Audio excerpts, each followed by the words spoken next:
Hey guys, it's your host Avian. Welcome to another episode of Consciouztv. Make sure you guys rate, comment, share, and subscribe.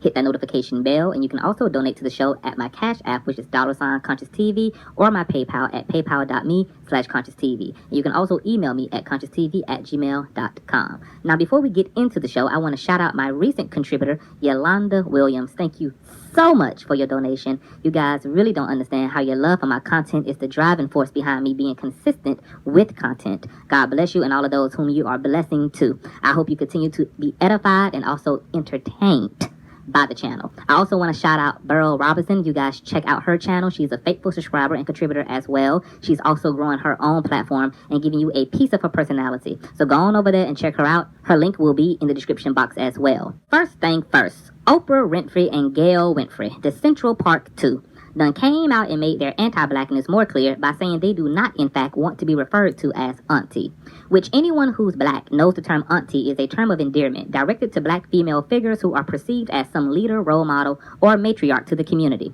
And because these two coochie-eating connoisseurs have no interest in actually identifying as black, except when it's convenient, like that time Oprah wanted to act like someone who had experienced racial profiling when she told us about the time she was mishandled in a Coach bag store by a white employee who acted like she didn't know who the Winfrey was and was trying to sell her the cheaper bags as if the Winfrey couldn't afford the whole damn store, including both nipples on this cashier's titties. Only to have that story refuted by the actual store and sales associate who said she had a wonderful sales experience with Oprah, knew exactly who she was, and was very excited to assist her in her shopping, for she knew it was a big deal, commission-wise, and a good look for the store, which is actually a believable account of the incident. Because if there's anything we know about white people, it's that they love them some Oprah Coon Winfrey. And just like the Kim Burrell hairline Illuminati queen herself, she never refuted the rebuttal and never apologized for the exaggeration of events she played up so that she didn't have to keep attending the cookout as Barney anymore, since her black card as Oprah has been suspended since the Surviving Neverland documentary. Now, Oprah and Gayle said that the term auntie ages them and makes them feel older. But Oprah, have you seen your reflection without makeup, girl? You look like the mother of all civilizations without makeup, bitch. Your black ages like the tires of a 1947 Warren Buick, bitch. The term auntie ages you? Have you seen yourself in color purple? So you don't mind looking like auntie, but you have an issue being called auntie. Do both of you heifers have nieces and nephews? And what would y'all have them call y'all? Femme and stud? What would be the difference between them calling y'all auntie and the black community calling y'all auntie? Now, people can ask to be called whatever they want, but this is the type of mistrust that keeps happening between Oprah and the black community. On one end, you want to act like Oprah Umar Winfrey and a damn Black Panther leader. Then on the other end, you pull back when the black audience makes you feel too familiar to them and invites you directly into the culture. And that's exactly why you and Wendy Williams will continue to have the same size ankle, bitch. And Gayle, I never even believed Gayle was human. I am pretty sure there's a compartment for AA batteries somewhere on Gayle's body. That heifer colder than the top of Tamar Braxton's head, girl. There ain't no soul in there, only number sequences and commands. If you zoom in on that whole eyes, you will see rotating panels and shit going on behind that whole face. The only thing I trust Oprah with is a $5 box, and Gayle can't do nothing for me but find the nearest charging port to plug her ass up to. Next case! Now, girl, I almost emergency called 911 and ran into my little cousin's high school and put the fire alarm when I learned that Miss Nicki Minaj done fucked around and married her current boyfriend, now husband, Kenny Minaj. Yes, bitch, you heard me correct. Now gasp. I had to check my post twice, bitch. Once in the chest, and then I had to check for a heartbeat behind my left ankle to make sure the blood was flowing from head to toe. Girl. Allegedly, Nicki secretly married her boyfriend Kenny back in December of 2018, and she kept it secret probably because publicly their relationship seemed rushed at the time, especially with him being a non-celebrity, which means he felt completely new to her audience, leaving the Barbs to ask, Harpo, who this nigga? Coupled with all the bad publicity because of his prior convictions, didn't make for the optimistic atmosphere conducive for a marriage announcement by the self-proclaimed queen of rap herself. Now, 80% of her fan base is asking, why would Nicki date down? Well, the bona fide truth may be that Nicki is actually dating someone on her level mentally. Nicki has the consciousness of a 15-year-old girl from the Bronx who has an infinity for Pumas, cherry lollipops, and one signature pair of fitted jeans. And since her man been locked up since he been 2 years old, he's also a grown-ass little boy in consciousness. So I actually think they're equally yoked for one another. Now, I also want to add this, and keep up, because this is where I take you hoes to school at. You guys to remember that Nicki is a grandiose narcissist, and getting with someone she can have power over is nothing short of a strategic move on the chessboard of personality type B by this narcissist. See, Nicki knows that because he's broke, dumb and ain't never had shit in life that wasn't stolen or bootleg, and with his criminal charge hindering his reach of his full potential in his life and business, that she would be able to get her narcissistic supply fed. Because of course he would still see her as the savior of his life, praise her for all her wealth, beauty, and the lifestyle she's affording him, and that he'd sit right there like a well-trained dog, eagerly awaiting the scraps from Master's dinner table to land oh so faithfully on the floor for devouring. And this in fact would allow them to both get their needs met, because she needs a damn pushover and he needs a damn iPhone. Boom. Perfectly imperfect, harmonious mess. Look at Nicki's social history. The bitch don't get along with nobody, not Cardi, Remy, Kim, or Miley Cyrus, hell, which tells us that Nicki hates competition. So she not gonna get with another athlete or rapper, because those niggas on her level financially, and she know her boobs and ass are a dime a dozen, because every hoe at the concert and backstage at the games is built like they made in China. No. Nicki need her a nigga who think her body is all natural, who think she is out of his league, who think he's the lucky one in the situation. Because if his self-esteem is low enough, he'll always chase after her and give her all the credit for his life being good. And she's the kind of bitch who needs all the credit, bitch. It works, girl. Or hell, he might be smarter than we realize, and he's using her ass successfully, and because she's desperate enough to settle for a man whose credit score is 3, she's just gonna walk right into the usury and fuckery of it all. Are you really prepared to have children with a man who has violated another woman sexually? I know you pushing 40 and want to start a family, but that don't mean you start shopping for husbands in the discount bin of Dollar General, bitch. These girls swiping left on Tinder for a date, but bitch, you just said fuck it and made you a writer prisoner profile and married the first nigga who had less than 7 days in prison. Talk about innovation, bitch. You can't defend a rapist who happens to be your brother and then marry a rapist who happens to be your husband. You've taken the term sex trafficking ring too far, bitch. You thought they were talking about wedding rings, girl? Baby, I know your career is dying and your light is dimming, but this is going too far just to stay relevant. I ain't mind you putting the black eye on top of Cardi B's forehead, but marrying America's Most Wanted wasn't a way to keep the conversation going, boo. Now, it ain't no point in berating you after the fact, so all I can do is slap a fresh coat of clear polish over my toenails and admire my reflection in the mirror as a way to keep my mind off of the ridiculousness of your existence, Nicki Minaj. You openly spoke about how you never had to strip nor prostitute to get by, yet you've assimilated your body to play off of the same sexuality strippers use to entice men with. Then you rolled your heavy ass up and down the hip-hop awards last year to your song Rich Sex and busted it all wide open just like strippers do, while openly glorifying prostitution in your lyrics. Then you go out here and marry the cliche stereotype bad boy that black women are trying to curve today in order to create a new narrative, an example for young black girls. Girl!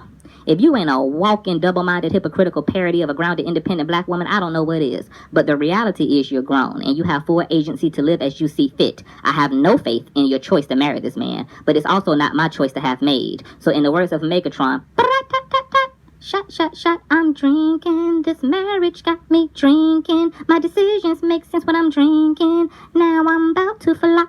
Anyways, Matthew Knowles said in a recent interview that Beyonce's career would be very different if she was darker. And if you wanted proof of that, just look at Kelly Rowland's career, for example. Girl, the shade of it all. But truth indeed. Look, I love me some Queen B, and I also love the worker bees, Kelly and Michelle too. But as amazingly gifted as Beyonce is, of course her skin tone has added to her success. It's very clear because of her talent level vocally, in dance, and her passion behind being an entertainer that she would have had incredible success even as a darker-skinned woman also, just not as successful as the light-skinned version of herself. Let's be even more clear. It's not like Kelly Rowland is an accurate comparison to begin with, because she's not.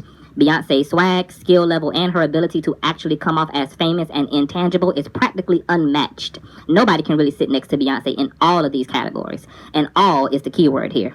Yes, Kelly is beautiful, has a wonderful singing voice, and can execute a 8 count successfully. But she doesn't have the same performance style as Beyonce, for one. And before y'all compare her vocally to Beyonce, just listen to this real quick. Created a new world to love, to hold, to feel, to breathe, to live in.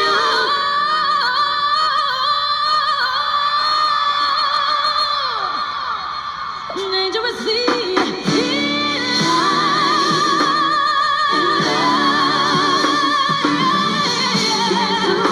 So I agree, her complexion has made her marketable because the current system uses the ambiguity of artists to so-called cross over. But if Beyonce was Kelly Rowland's complexion, I think she would have been successful just like Kelly Rowland has. Remember artists like Missy Elliott, Lauryn Hill, Foxy Brown, and groups like 702, whose lead singer was dark-skinned, Escape, dark-skinned lead singers Natasha and Candy Burris, TLC, whose lead singer was Chili, etc. And this, of course, is before mainstream black-dominated music genres like R&B and hip-hop transitioned into the colorism system it is today. Because y'all have to remember, hip-hop and R&B used to be real black. Y'all remember Joe, Hot Boys, P. Pablo, Busta Rhymes, Deborah Cox, Shanice, Tweet, etc. Look at music videos between 1998 and 2004. Every hue of black was represented in black music visually. Dark-skinned women were playing the lead love interest in those videos more than half the times. And I also go back to that era and look at the videos where not only dark-skinned women were celebrated and acknowledged, but there was still value also on the natural body, the non-silicone body. You saw natural women dancing and cutting up in those videos, the Nia Longs of the video vixen days. It was just a different era, an era where deeper tones of black had their place and had a chance to be the star and not simply the substitute or stand-in. And I think Beyonce, being who she is, would have maximized off this era and would have had a solid career to this day because of her mind as it relates to business, marketing, as well as her talent level would have assured her success as a darker-skinned woman. But I don't think she would be where she is exactly today if she was a dark-skinned female performer, period. Matthew Knowles might have lied during his wedding vows, but he ain't told no lie there, baby. Anyways, Kelly Andrea, the ex-wife of R&B singer Robert Kelly, is expected to be indicted by a grand jury on crimes committed by her ex-husband against minors. Andrea Kelly is not only being accused of being complicit and knowledgeable of her husband's crimes against young women, but also is being accused of participating in the sexual assaults with Kelly. Girl, I cannot. All Andrea Kelly was looking to do was get a cashier's check regarding the lump sum from her husband to get the rent paid, and the bitch might have free rent instead under the federal penitentiary. I be damn.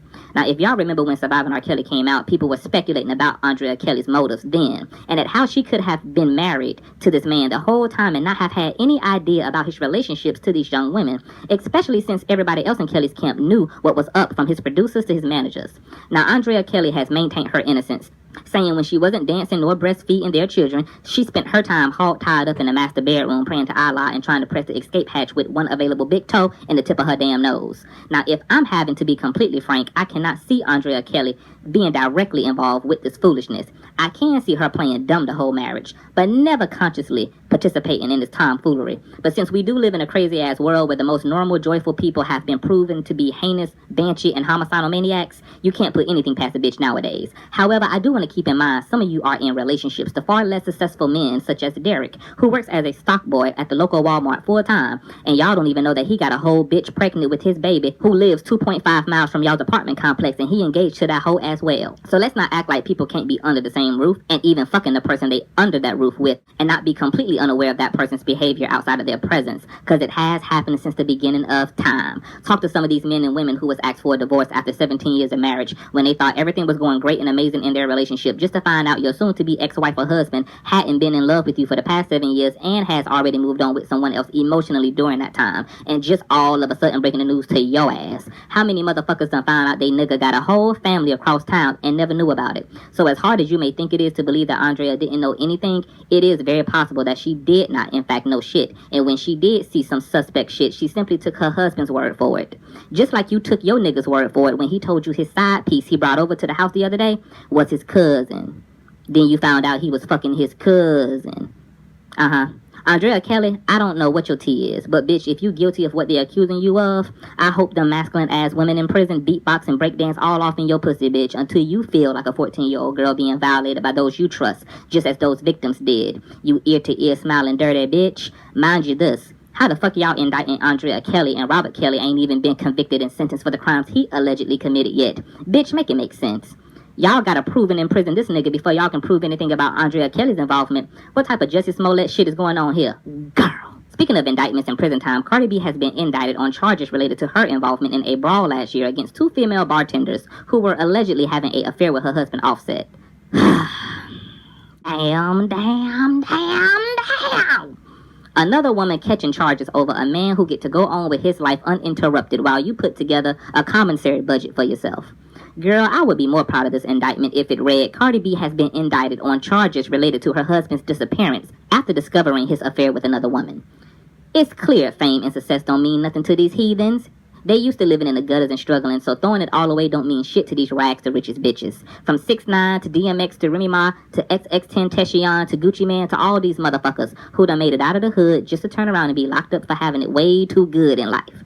But ladies, I think the lesson in this for y'all is seeing how much of a god y'all make these sorry niggas in your life. Why is a sorry nigga worth all of this? Why is a cheating nigga worth all of this? Why is a he gave me a crunchy pussy nigga worth all of this? Huh? Why? See, I could understand Sierra and Aisha Curry windmilling with any bitch in the street who's potentially trying to get next to their man, because they got a good man worth fighting over, if you gonna fight at all. I can understand them severing a bitch head from their shoulders, because they trying to protect the gold. But y'all out here going to jail and killing hoes over a unkept nigga, a unfaithful nigga, a unemployed nigga, a community dick ass nigga, a abusive ass nigga, oh disrespectful who the fuck you think you talking to ass nigga. And if he was playing you in your face, Cardi, what the hell you think he gonna be doing while you sipping on some woman's titty as a water fountain in prison, and he out here letting Nicki Minaj babysit Culture while he go have wild condomless threesomes with washed up flat tummy T models? Huh?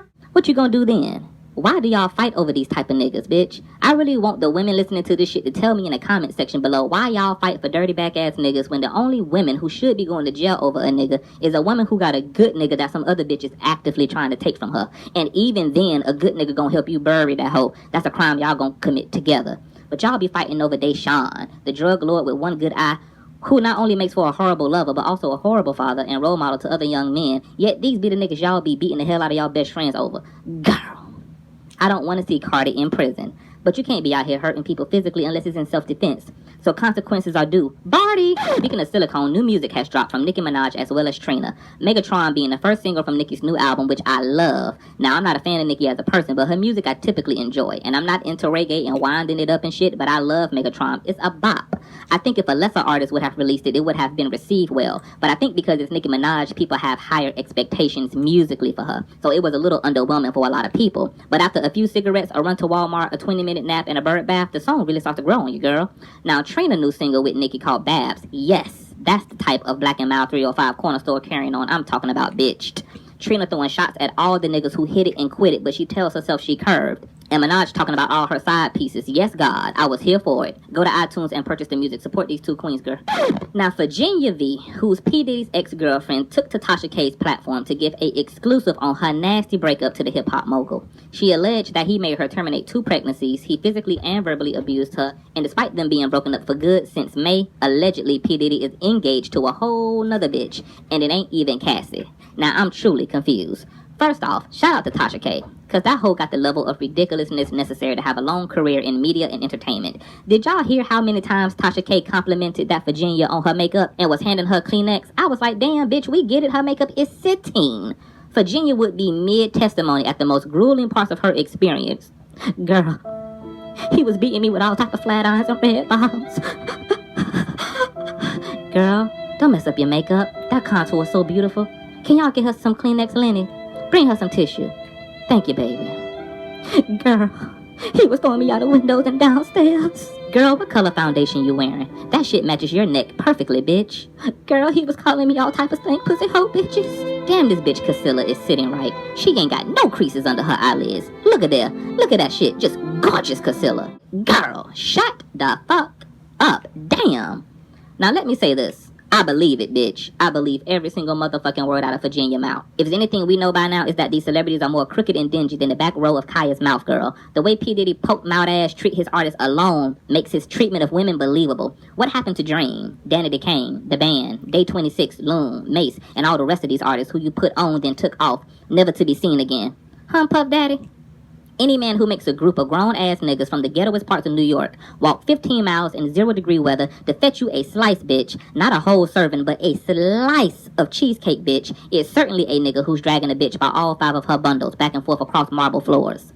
Sean Puffy Big Diddy Combs, if your corn on a cob, black toenail having ass did what Virginia accused you of, I hope you get herpes all around the rim of your booty hole, nigga, so that everywhere you sit, you get to feel the sting of the Lord right underneath the belly of your ass. You fruit of the loop ass, soft taco back twerking, emotional big perm, sorry excuse of an embryo ass motherfucker. What the fuck is wrong with you niggas, huh? Are y'all that mad that your daddies never came back from the store? Are you niggas still that mad that your daddy took your brother with him and never came back for you?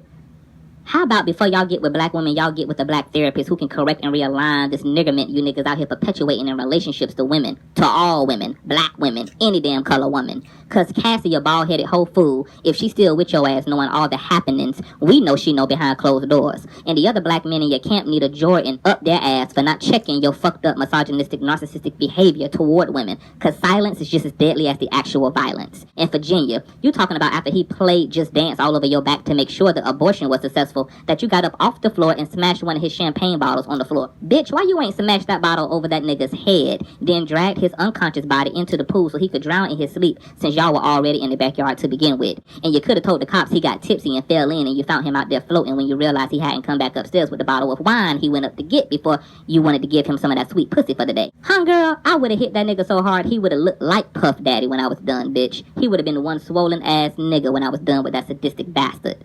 Then you said after he had done beat you in your head and stomped you through the floor, y'all had a party at the house a few hours later and he acted like nothing was wrong. But bitch, how were you able to act like nothing was wrong? Now, Virginia, I'm glad you made it out alive, but I want to also encourage you to get that nigga arrested. If he was doing this to you, how many other women is he doing this to, including Cassie, who don't have the courage and strength to hold power accountable? How many women just like you are in some type of abusive relationship to him, and with him being a man with wealth and clout, you know many women are falling for the okie dokie because of the glamour of these high-profile individuals. Now, ladies, Virginia admitted in her interview that she wasn't even attracted to P. Diddy, that it was him consistently doing nice things for her that kept her around. Now, that came out of her own mouth, and this is the type of vanity and the type of soul selling that will put a person in the pathway of death and destruction. You should never, ever align yourself with anyone romantically unless it's for the purpose of romance and not out of convenience, not out of superficiality, but because you genuinely love and care about that person. If you allow yourself to be attracted to what someone has rather than who they are, you should never be surprised when they are treating you like property rather than a human being, because that's exactly how you're treating him as well. The only problem is he was using you in a different way than you were using him. You objectified P. Diddy because of his wealth, the same way he did with your beauty. 0 times any number always equals 0, sugar. Talking to Tasha K got the word out, but pressing charges actually could put this monster on the path of accountability, because you women are the only ones who can stop these type of men. It's not enough to be upset and to drop receipts. Drop into a lawyer's office and bring charges and lawsuits against these predators. Show the world that your pain requires justice rather than just attention. You didn't deserve to have gone through that, Virginia, and being young and dumb is a cautionary tale we all learn from. But some of these men and women of power aren't just breaking people's hearts, they're killing and abusing people physically, and that should always require consequence and repercussions, even when you love the person, because to love a person means to hold them accountable rather than to enable them. Ladies, no man is worth it. I don't care how much you brought and put into the relationship. I don't care how many kids you done had with this man, how many years it's been. It is better to cut your time in half in a toxic relationship than to live a lifetime of betrayal that you won't get to make up for because you made time and effort the excuse to settle for the leftovers of a no-good trifling ass nigga rather than to get over spilt milk and indulge in a fresh full carton of premium hot chocolate. What you allow to happen to you speaks just as much about us as what we do about what happens to us. Stand up for yourself, people, and love yourself and others enough to seek full justice for these abusers, because where they stop that with you, they will pick up with another person. I wish you well, boo. Now, last but not least, Cardi B won an award for Best Songwriter, and as much as I love Cardi B, there ain't no way in the fucking hell the rapper who openly admitted to still learning her flow and execution is deserving of a songwriter credit. Now, they just giving the bitch awards at this point just to spite Nicki Minaj. Cardi B can't even successfully write a punctuated Twitter sentence. How the hell she winning awards for songwriting? I guess technically she sung songs written for her, which makes her a songwriter. Bye wig. Cardi B don't even know how to use number 2 pencils. That bitch pens be voice activated. So I don't even take these award ceremonies seriously. She definitely deserved Album of the Year, and the girl has had major success and her album was popping and radio worthy, and she been slaying in all of her live performances. But let's give her songwriter credit when it's proven she writes songs. What's next? She gets the award for Best Video Director of the Year as well, bitch. Anyways, y'all, that's it for this edition of Hot Topics. It's so much shit to talk about in these Hollywood and YouTube streets. I'd never be out of business as long as shit keeps going the way that it is. Make sure you rate, comment, share, and subscribe. Hit that notification bell. All information to donate and email me is in the description box below. I look forward to hearing from you guys in the comment section. I'm out. Peace.